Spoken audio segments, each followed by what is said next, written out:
pessoal, estamos aqui para mais um episódio do Nascer de Novo, no nosso 21º episódio, uma pessoa muito especial, nosso grande irmão, José Marcos, mais conhecido como Zé. Zé, seja muito bem-vindo ao nosso programa. Obrigado, é um prazer estar aqui.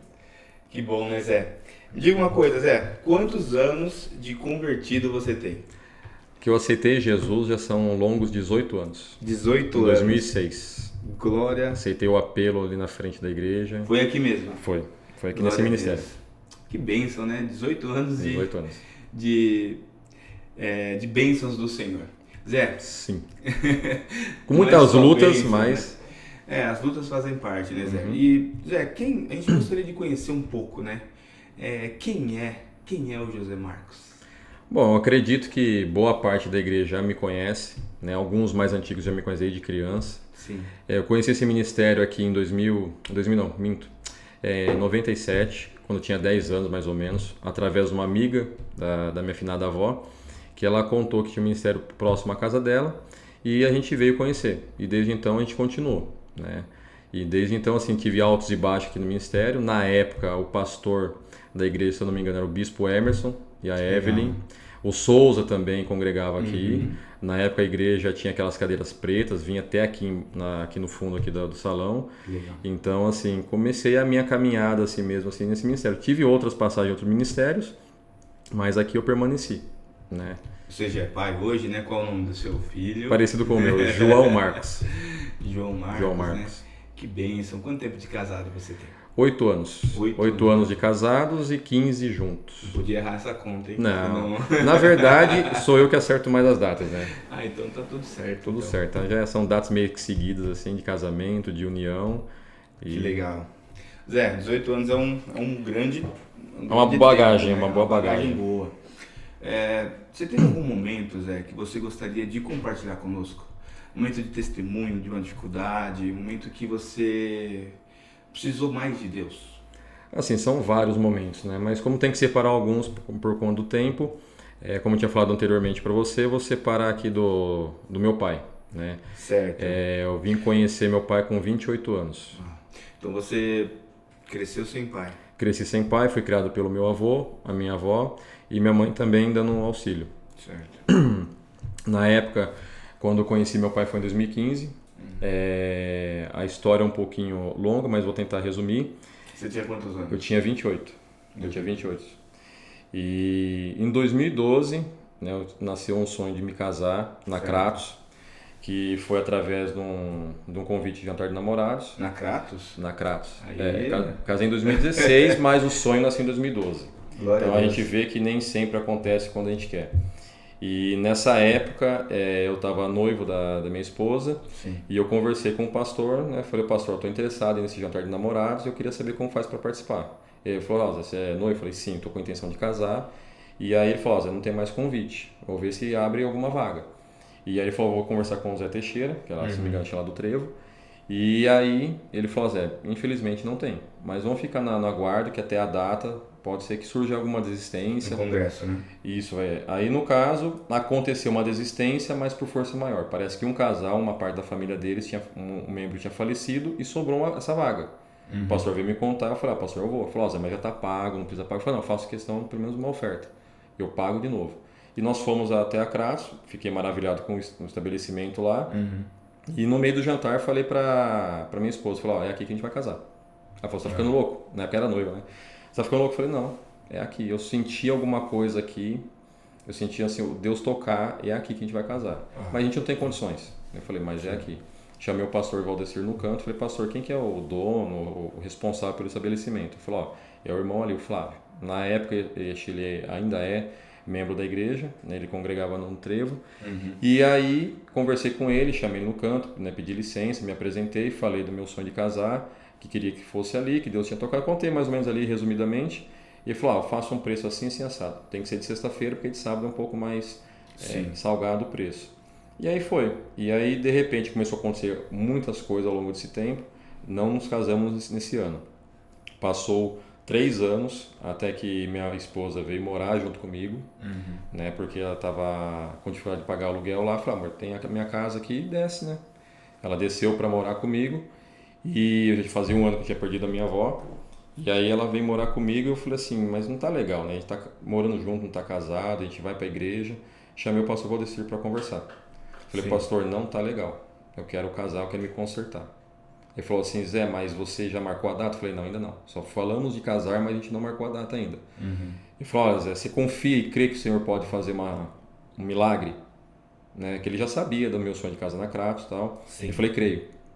Ele fez uma pergunta-chave, eu falei, creio. Ele falou, então marca a data, começa a colocar a mão no teu casamento. Põe a mão no teu sonho. Aprenda a colocar a mão no teu sonho. Então, de lá para cá, muitas coisas que aconteceu no decorrer dos anos é assim. É o poder da fé sobrenatural. A partir desse dia, quanto tempo você casou? Aí, desse dia, uma coisa que fazia 3 anos estava parada, em coisa de 6 meses a gente casou. Uau. E foi assim, foi um mover de Deus que eu acredito que foi sobrenatural mesmo, porque assim, matematicamente, financeiramente, não tinha como. Sim. E a gente foi procurar o Flávio, ele manteve o preço de 3 anos atrás, que na época tinha aquela crise financeira, falou, e aquele dia eu até me emocionei com minha esposa, com a minha noiva, né, no caso. E quase chorei ali, porque assim, ele manteve o mesmo preço, deu um desconto e parcelou em 10 vezes. Meu Deus. E aí eu saí dali maravilhado, depois conhecemos a decoradora, que foi através de uma amiga da minha esposa, que hoje também é minha amiga, Yara. E aí, da decoração, ela indicou a cerimonialista indicou o rapaz que fazia as fotos e filmagem, e por último o buffet, que foi o cerimonialista que indicou. Eu não conhecia ele, chama José Pereira, também é cristão, né, só que é de outro ministério.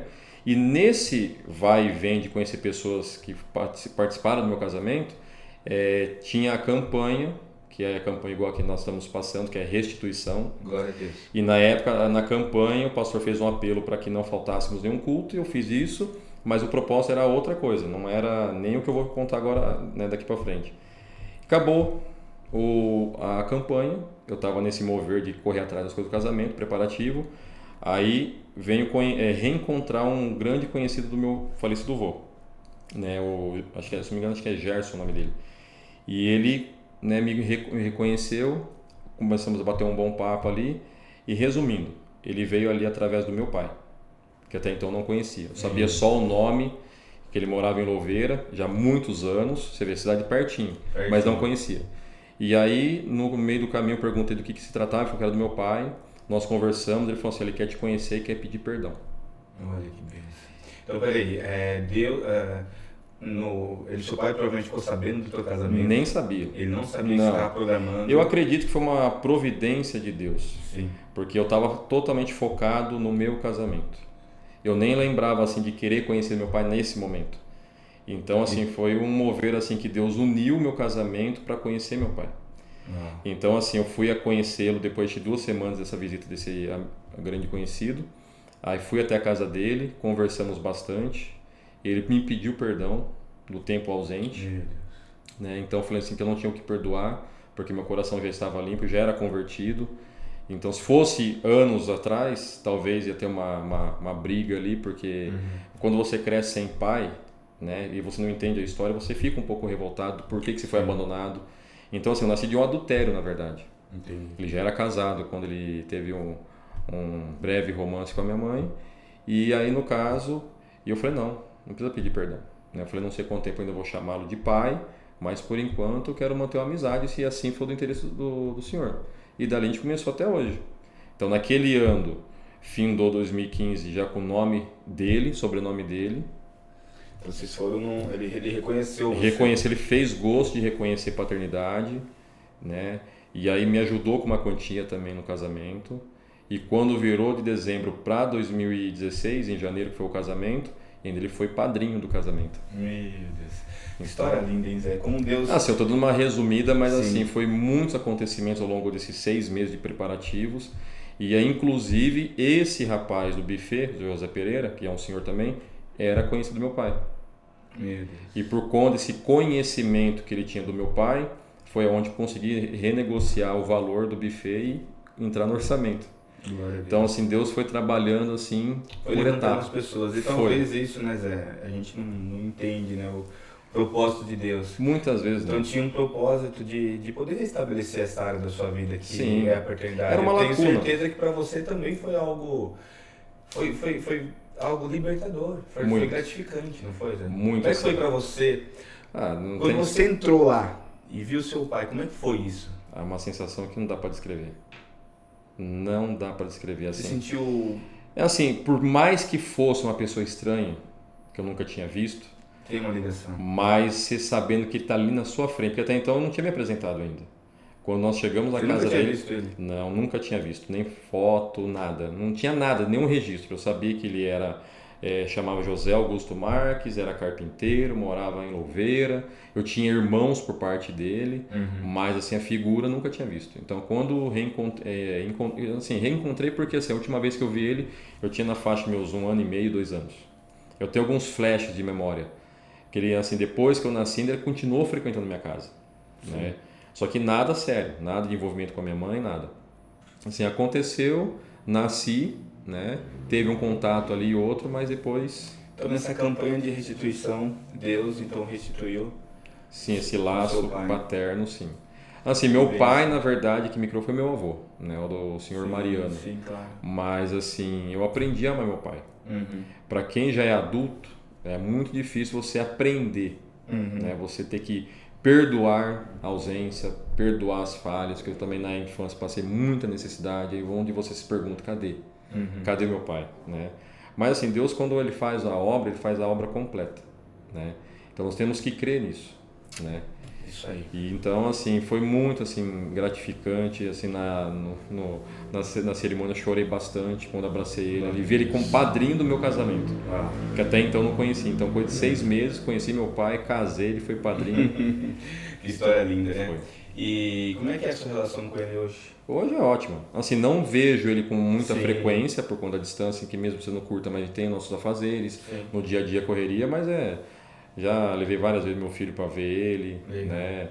Já fala avô, né? Agora já está começando as primeiras palavrinhas. Falando em seu filho, né, vamos fechar então esse testemunho lindo, né, do seu casamento, de restituição sobrenatural. Quando eu olho assim para o casamento, Deus ele também é um Deus de sonhos, né? Então ele te abençoou, né? Ele completo, ele cuidou de todos os detalhes. Tudo. Até a questão financeira, de buffet, da decoração, porque só quem casou sabe quanto custa casar. Sabe. Mas para Deus nada é impossível. Né? Nada. Então, parabéns pelo seu ministério, pelo seu casamento, né? Zé, como é que é, cara? Eu sei que recentemente, né, você passou por um momento muito difícil. Sim. Eu lembro que nós oramos muito, né, pelo seu filho. Conta um pouquinho pra gente como é que foi esse momento, porque quando a gente está de fora, a gente intercede, a gente ora, a gente está junto, mas eu sei que também houve muitos moveres de Deus através da sua vida, né? Porque você foi lá, eu lembro que você mandava mensagens no grupo da igreja, levantando orações para outras crianças que estavam ali com outras situações ali, né, de enfermidades, mas que também você foi um canal para essas crianças, porque nós cremos que a nossa oração alcançou não só o seu filho, mas todas as demais crianças. Conta um pouco pra gente como é que assim, foi. Na verdade, assim, meu filho é um projeto de Deus, eu creio, desde quando assim nasceu o desejo de ser pai. Eu sempre tive, porque esse primeiro testemunho que eu contei sobre meu pai, então sempre foi uma ligação muito forte, a paternidade. Então, assim, quando surgiu essa vontade de ser pai, por mais que foi uma situação traumática, de eu não ter tido meu pai presente, né, eu pensava assim, quando eu for, vai ser diferente. Né, a atenção que eu não tive do meu próprio, eu vou dar para o meu. Então, assim, até para poder concebê-lo, foi difícil. Né? A minha esposa, por ser alguns anos mais velha do que eu, né, quando a gente decidiu tentar engravidar, para ela acho que não vai ter problema, né, contar a idade, que ela se sente até... Então, minha esposa engravidou com 47 anos. Então, a gente tentava, e todo mês assim, aquela expectativa, né? E aí, amor, desceu? Né? Conseguiu? Não, desceu. Sim. E eu falava assim, poxa, mas que pena, né? E eu sempre, aquela expectativa de todo mês, naquela expectativa assim, agora foi, agora deu certo, agora vou ser pai. E sempre não dava certo. Então, passaram 4 anos, quando eu decidi em 2018, né? Aí não deu certo, só em 2022, né? A gente foi conceber. E também é um testemunho porque todos esses anos tentando, aí a gente pensou que o problema poderia ser comigo. Porque ela já tem 2 filhas, né? Minhas enteadas, a Thaís e a Tamires. Então, se ela tem, por que a gente não consegue ainda? Porque assim, ela passava ginecologista, fazia exames, tudo normal. E então o problema poderia ser comigo. E aí surgiu a ideia de eu frequentar um médico, né, fazer algum exame para saber se o problema era realmente comigo. E aí no caso, eu não tinha essa coragem. Fui só protelando e fui deixando para frente. Quando virou 2021 para 2022, nós estávamos assim numa crise no casamento, né? Tinha algumas brigas, assim, discussões assim por motivos bobos assim. E mesmo assim o desejo de ser pai e ela ser mãe era grande ainda, né? E aí eu lembro assim que eu estava indo para o trabalho e foi uma resposta. Todo mês era aquela mesma pergunta: amor, e agora? Deu certo? Não. E nesse dia específico, eu fui trabalhando, não lembro se foi na ida ou na volta do trabalho, eu lembro que até orei a Deus chorando, né, clamando a Deus que dessa vez, que permitisse o meu sonho se concretizar, né, porque estava passando uma crise. E a gente sabe que infelizmente filho não segura casamento, né, filho não segura. Mas nesse caso específico eu amo muito minha esposa, né, ela também me ama muito. E por problemas assim de discussões e tudo mais, eu falei para Deus, falei: Senhor, permita que dessa vez seja concretizado o meu sonho de ser pai. Que eu chegue hoje em casa e receba uma notícia diferente das demais que eu estava ouvindo. E eu ali clamei a Deus, orei e agradeci. Quando eu cheguei em casa, aí veio a notícia. Assim, a notícia não foi tão rápida, né? Tinha um amigo meu, que também é cristão, de uma outra denominação, que ele vinha em casa uma vez por semana fazer oração, né? Tinha uma reuniãozinha ali, e ele veio em casa. Minhas enteadas já estavam em casa, tá cheio. Eu falei: nossa, mas aqui de novo, né? Vocês vieram esses dias, né? Até perguntei. E aí, acabou a reuniãozinha ali, ele estava indo embora, eu fui até o portão, e aí, me despedindo dele, a Dirce, a sogra do Rogério, né, nosso irmão Rogério, é amiga da Cris.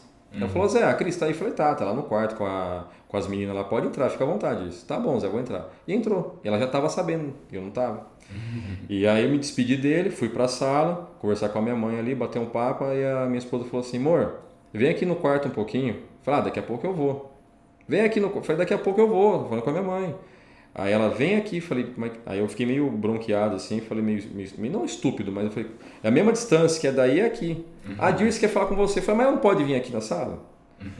Aí eu falei: tá bom, já tô indo aí. Quando eu chego lá, tá todo mundo. As minhas duas enteadas, tava minha netinha Vitória, meu netinho Daniel, né? O Dominique também, se não me engano, acho que tava. A Dirce também tava filmando, não sabia que tava filmando. Minha esposa no canto da porta, vieram com uma caixinha assim, né? Aí na hora eu buguei, não entendi, minha netinha veio, você vê, nem tem idade, já salvou já. Veio e entregou. E ali, ao abrir, tinha um teste de gravidez, dois testes de gravidez, uma chupeta azul, né? E ali eu fiquei ligando os pontos, a ficha não caiu. Eu falei: mas o que é isso? Será que é minha enteada, tá grávida? Na hora eu pensei, Aí ela falou assim: Zé, lê aí. Aí eu li o primeiro bilhete, a da minha enteada mais velha falou assim: fui promovida a irmã mais velha novamente. Aí eu falei: mas tá, a irmã mais velha, será que o pai dela vai ser pai? Não sei, né? Aí a minha enteada mais nova também: fui promovida a irmã do meio, né, novamente. E eu não tava entendendo. Aí ele falou assim: Zé, você não entendeu? Eu falei: não entendi. Aí a hora que eu vi ali 2 testes de gravidez, mais a chupeta e as coisinhas ali, olhei pra minha esposa assim: é verdade? Zé, você vai ser pai. Na hora ali a emoção tomou conta ali, chorei bastante. Chorei 3 dias seguidos. 3 dias seguidos assim, eu chorei porque assim, Deus ouviu minha oração que eu tinha feito naquele dia. Fazia 4 anos que a gente estava tentando nada. E naquele dia que eu orei, né, veio essa notícia. E antes de eu receber essa notícia, eu lembro que quando eu cheguei do serviço, eu falei assim: amor, e aí? Deu certo? Eu falei assim: não, amor, estou preocupada, mas pode ficar tranquilo que desceu, né, não estou grávida não. E ela tinha escondido isso para fazer a surpresa mais tarde. Então assim, na hora eu falei: mas peraí, né? Então assim, Deus respondeu. E aí veio todo aquele trabalhar, né, da gestação, acompanhar, não perdi uma consulta, um exame. Sim. E ela, por ter 47 anos, então acompanhou como gravidez de risco. Mas não que ela tinha problemas. E aí logo ele nasceu perfeitinho. Aí veio a suspeita de poder estar com problema de audição, porque nasceu com uma nota 4, né, no primeiro minuto.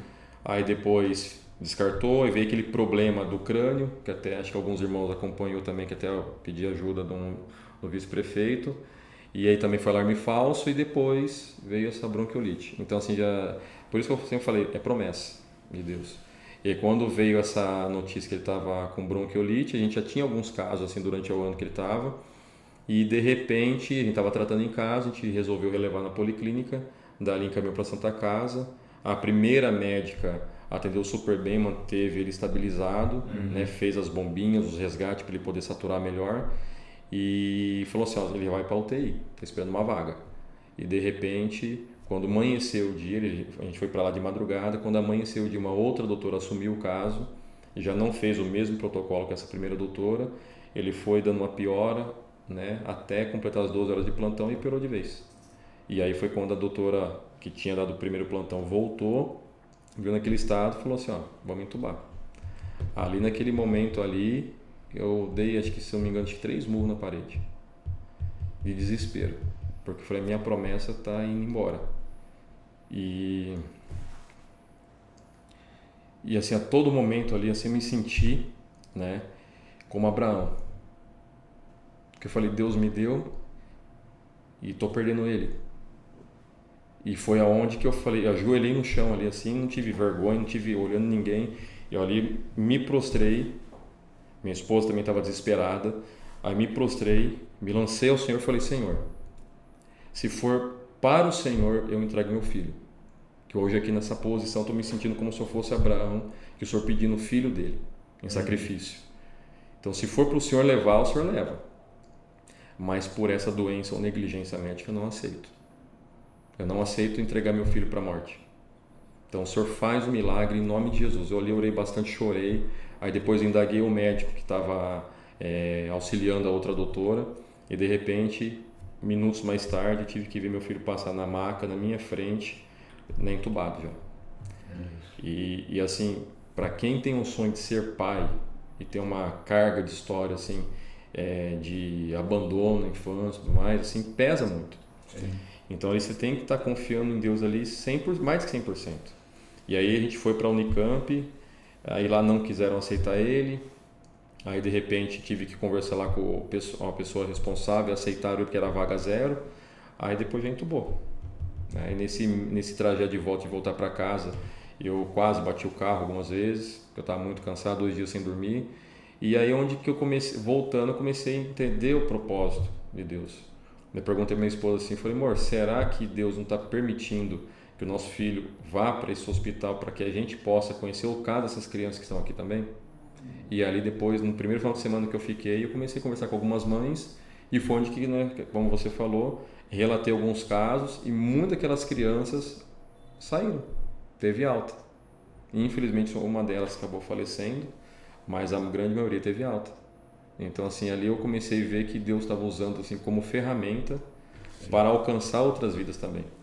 E assim, eu fiquei muito desesperado. Assim, eu conversei muito com o presbítero Júlio no domingo que eu vim no culto da noite, com o Cleibson, né, com a Tamires, porque assim, a minha intenção era de imediato processar a Santa Casa por negligência, porque teve muitos testemunhos, até inclusive funcionários, mas o presbítero conversou muito comigo e falou assim, Zé, eu entendo a sua dor, entendo o seu sofrimento, mas eu nesse momento aconselho você a apoiar a tua esposa e o teu filhinho.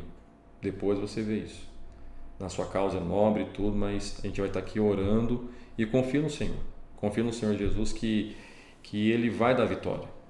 Então assim, foi um período assim, muito assim, extenso, assim, parece que foi quase um mês, mas para mim foi uma eternidade. Sim. E todo dia minha esposa mandava vídeo, ele entubado. Aí teve um momento nessa internação que ele estava para ter alta, e de repente veio uma infecção. Aí, não alta do hospital, mas alta para o quarto, já queria desentubar e dar alta para o quarto. Aí veio uma infecção, não sabia de onde era a infecção, foi analisando os exames, aí era no catéter. Aí foi um impedimento, então eu pensei, não é para morte, é para eu ficar mais tempo aqui nessa UTI ainda, para conhecer mais casos de perto e Deus fazer o que tem que ser feito aqui. Então eu mandava mensagem quase diariamente. E aí teve um momento que minha esposa estava durante a semana no hospital, e aí eu senti uma vontade muito grande assim, de clamar por ele. Eu já sabia do acontecimento, assim, tudo passo a passo, né, da evolução do quadro dele, mas naquele dia eu senti. Foi uma coisa muito forte. Eu estava indo tomar banho e ali do nada eu estava prostrado no chão, chorando e clamando pela vida dele. E falando, Senhor, eu sei que é uma luta espiritual. O inimigo não vai roubar meu filho. Não vai roubar. Meu filho é do Senhor. Eu creio que o Senhor tem um propósito na vida dele, assim como o Senhor tem na minha. E ali eu comecei a clamar, orar, e de repente, passa alguns minutos, minha esposa liga. Eu levei o celular no banheiro, ela ligou desesperada, que o nosso filho quase teve uma parada. Porque tinha que fazer a bombinha, né, de salbutamol, e nessas horas ele entrava em crise. A saturação caía muito, e nesse momento caiu, e ela falou assim que ele quase partiu. Ali eu entrei em desespero. Eu falei, meu Deus, se eu não tivesse clamado agora? Eu perguntei que hora que foi. Ela falou assim, ó, foi tal hora. Eu falei, essa hora eu estava orando. Eu estava clamando pela vida dele. Uma batalha muito forte, muito assim, sabe? Você sente assim o peso. E depois, com o passar do tempo, eu fui no outro final de semana. Aí uma conhecida que a gente fez lá, ela, se não me engano, chama Tati. Ela tinha um filho internado ali também na UTI. Ela falou assim, ó, a gente não falou nada para tua esposa, mas aquele dia que ele passou mal, eles iam fazer a tráqueo nele. Eles iam fazer a traqueostomia porque ele não conseguia mais respirar pelo tubo. Aí eu contei esse testemunho, falei, eu estava orando. Então assim, eu pude ver assim, Deus cuida assim, de cada momento, né, desde a concepção, a gestação, né, o nascimento, tudo Deus cuidando. E hoje ele está bem, pelo menos. Glória a Deus, ele está super bem aí, aprontando bastante, mas assim, foi um momento assim, muito delicado da minha vida, que eu vi o poder de Deus, o poder sobrenatural que a gente sempre está ouvindo pastores falar, o poder sobrenatural da fé, de você ver o sobrenatural realmente acontecer, se materializar. Então assim, muitas vezes a gente não entende o tempo de Deus. Sim. Nós podemos observar, né, Zé, a sua fé, a sua oração, joelho no chão, porque a gente sabe o poder que é. A minha esposa também me ajudou muito em oração, sabe?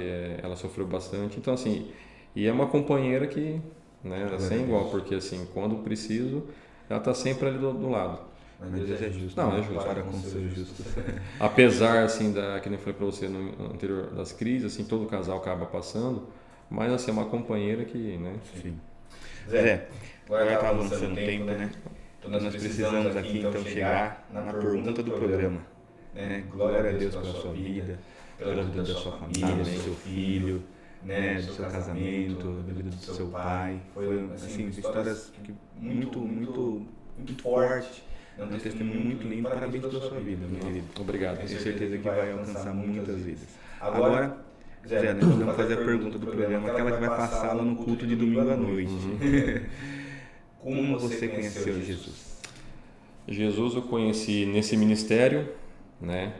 Eu congreguei em algumas igrejas quando eu era mais criança, mas assim, a pessoa de Jesus conheci aqui, né? Eu lembro que eu frequentei a igreja aqui até meus 13, certo. Aí dos meus 13 até os 19 me afastei, né? Como acho que acontece em alguns casos, a pessoa ela percorre o caminho até um certo tempo e depois entra na adolescência, aí conhece amigos e aí vai para o mundo, vai conhecer, vai experimentar o que é o mundo, né? Então me envolvi com bebida, né? Hoje assim, quem me olha assim dificilmente vai falar, nossa, o Zé bebia, mas assim, bebia muito. Então com 15 anos já comecei a beber para me desinibir. Assim, não parece, mas assim, eu sou uma pessoa um pouco tímida ainda, mas assim, naquela época era a bebida que me soltava. Então tinha os churrascos, né, da escola, de amigos da escola assim, onde eu chutava a lata mesmo. E depois, quando passei a maioridade, aí que piorou. Aí eu bebi em mais quantidade, bebida forte, né? Então assim, aí depois não era mais desinibição, porque eu já era uma pessoa mais comunicativa, mas já fazia parte da minha vida, a bebida. Então todas final de semana eu saía, virava à noite, chegava em casa. Semana você bebia também? Semana aí era regulado, como eu trabalhava eu não bebia. Só que eu já conhecia, já tinha vindo na igreja até meus 13, e minha avó e minha mãe sempre, né, falavam, vamos pro culto, né? E eu acabava não indo, porque muitas vezes, até pode ficar aí como um recado, que muitas vezes o inimigo, ele se utiliza de pessoas da sua família para poder tirar você do foco, tirar você da presença do Senhor. E é uma coisa sutil. São as setas, né? É uma coisa sutil, você não percebe. Quando você vai perceber, você já está totalmente distante. Eu lembro que na época, com 13 anos, meu avô fez um convite de eu ficar em casa, não ir no culto, e desse dia em diante não fui mais. E aí onde eu conheci a bebida, eu conheci assim, as noitadas, e foi muito difícil retornar. Mas a minha avó sempre insistindo, trouxendo roupa na igreja, o pastor orando. E aí um belo dia eu falei, vó, vamos para a igreja? Você vai para a igreja mesmo? Eu falei, vou. Falei, tanto a senhora falar, tem alguma coisa ardendo aqui dentro, eu quero ir. Glória a Deus. E aí eu comecei a frequentar, e numa dessas vindas à igreja nos cultos, aí eu lembro que, não lembro se foi o pastor Valdecir ou foi um outro pregador que fez o apelo para ir lá na frente para poder aceitar Jesus. Isso aí você tinha quantos anos? Tinha 19. Aí Certo. eu aceitei Jesus, né? Mas assim não foi uma coisa automática. Sim. Né? Porque quando a gente percorre esse mundão assim, você vai se sujando. Né, com as práticas, com as coisas que você se envolve. Então, assim, na época eu frequentava casa de prostituição, baladas, bebida, noitada. Então, assim, e eu peguei, comecei a ficar firme. E na época minha avó falou assim: mas você não tem vergonha de você frequentar a igreja e você fazer coisa errada? Tipo beber, né, balada. Eu falei: vó, se eu me distanciar agora eu não me limpo mais. Eu só vou ter força para me limpar quando eu continuar frequentando a igreja. É um processo, né? É um processo de santificação. É um processo que assim vai até o final. Sim. E ali eu batalhei e continuei firme. Foi aonde acho que 2 anos depois conheci a minha atual esposa, né, com 21 anos, e foi aonde que foi o arremate final. Eu parei com a bagunça, já tinha parado de beber e aí não tive mais nada dessas coisas. Aí nos batizamos em 2010, né? Glória a Deus. E foi onde veio essa trajetória do casamento, do filho. Então, assim, aí tive alguns altos e baixos, né, porque a gente é ser humano e muitas vezes a gente se sente sem forças, né, para estar vindo congregar. A gente sabe que é importante, a gente sabe que tem que estar com os irmãos, unidos numa só fé, fazer parte do membro do corpo de Cristo. Né? Então, assim, foi um alto e baixo, mas assim, são 18 anos, né, tive algumas oscilações, mas hoje eu estou firme para a honra e glória do Senhor. Glória a Deus. Então, né, você se distanciou ali na sua adolescência e nos seus 19 anos você sentiu no coração, através da sua avó, de voltar à igreja. Sim. Então você veio, aceitou Jesus e continuou fazendo as práticas do mundo, mas ao mesmo tempo recebendo a palavra. E a palavra foi germinando no teu coração, até que então você conheceu a tua esposa. Sim. A tua esposa, ela já era crente? Então, na época ela era, assim, ela não frequentava, mas ela tinha já os princípios. A gente tinha contato já, porque tinha um irmão dela que também era da igreja. Então foi aonde que eu comecei a colocar na balança que seria uma mulher para minha vida, né? Sem vício, sem amizade errada, já tinha esse contato já com Deus. Falei, então fica mais fácil. Então foi daí, depois disso foi uma decisão, você já estava junto quando vocês decidiram já estava junto congregar no corpo de Cristo. Já estava junto já. Aí até conversei com o pastor na época, em 2009, foi no começo do ano, em janeiro de 2009. Já conversei com o pastor, já falei da situação que eu estava vivendo. Aí ele foi me aconselhando. Então assim, o pastor Valdecir, ele acompanhou praticamente todas as minhas trajetórias, minhas fases, assim, desde a minha infância, adolescência, o afastamento, o retorno. Então, assim, e ele sempre foi uma pessoa muito importante na minha vida espiritual por conta de o aconselhamento, a cobertura espiritual, né? Então, quando tem algum problema, eu já recorro a ele. Então, é isso aí, Zé. Eu acho que esse foi, então, né, o seu testemunho, né, seus vários testemunhos aqui. Tenho certeza que tem mais, né? Tem muitos. Mas realmente foi muito forte, muito, muito bonito, né? E a gente vê a perseverança sua, né, e da sua família. E mantém a oração, e aí você vê também a importância da oração de uma mãe, de uma avó, né, da família ali, que nunca desistiu através a semente plantada, orações, né? E hoje você é um cara nota 10 aí, com uma família linda, e nosso irmão aqui em Cristo, né? E nosso companheiro, nosso amigo. Muito feliz por poder. E eu fico feliz também. Um pouco da tua história. Eu fico feliz de poder compartilhar um pouquinho da minha vida aí, para que alguns irmãos não conheçam, né? Agora já está conhecendo aí. Glória a Deus, muito obrigado pela tua vida. Pessoal, agradeço que você ficou até aqui. Deus abençoe a sua vida e você fica o convite, né? Vem aqui compartilhar um pouco da tua história para poder edificar o corpo de Cristo. Em nome de Jesus, agradeço também ao Sidney, ao Rafa, que faz parte aqui da equipe técnica. Muito obrigado. Obrigado, Marcos. Muito obrigado, prazer. Tamo junto, pessoal. Até logo.